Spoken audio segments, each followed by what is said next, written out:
Hi friends, எல்லோரும் எப்படி இருக்கீங்க? நல்லா இருக்கீங்கன்னு நினைக்கிறேன். ஓகே, நான் நேற்று வீடியோவில் சொல்லியிருப்பேங்க, நாங்கள் டூருக்கு போயிருந்தோம். ஸோ எங்கே போயிருந்தோம்னா, நாங்கள் ஹிமாச்சல் தான் போயிருந்தோம். ஹிமாச்சல் சுற்றி பார்க்குறதுக்கு. ஸோ இது அங்கோட இதெல்லாம் ரோடு தான் இது. பாருங்கள், மழைலாம் இருக்குது. அப்புறமா அந்த இயற்கை நல்லா இருந்துச்சு அந்த ரோடு, ஜில்லுன்னு. எல்லாம் அது போகிற வழி தான் இது. அதுக்கப்புறமா நாங்கள் போகிற வழியில் அப்புறம் கொஞ்ச நேரம் ஒரு இடத்துல வந்து நிறுத்திட்டோம். ஒரு இதில் ஹோட்டலில் நிறுத்தி அங்கே வந்து நாங்கள் எல்லோரும் பிரேக்ஃபாஸ்ட் பண்ணோம். என்ன பிரேக்ஃபாஸ்ட் பண்ணோன்னா, ஆலுக்கா பரோட்டா தான் சாப்பிட்டோம் எல்லாருமே. ஒரு டீ குடித்தோம்.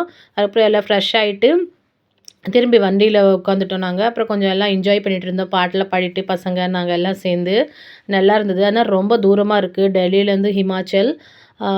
போயிட்டே இருந்தால் ரொம்ப கோயிலும் ரொம்ப தூரமாக இருந்தது. ஆமாங்க, நாங்கள் கோயிலுக்கு தான் போயிருந்தோம்.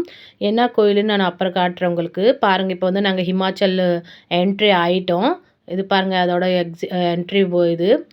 அதுக்கப்புறம் அதுக்கப்புறமா நாங்கள் அங்கே போயிட்டு என்ட்ரிக்கு அப்புறம் ஹிமாச்சல் இன்னும் உள்ளார நிறையா உள்ளாம்பா போகணும், ரொம்ப தூரமாக இருக்குது. அதுக்கப்புறம் கோயிலுக்கு வந்து சேர்ந்துட்டோம்.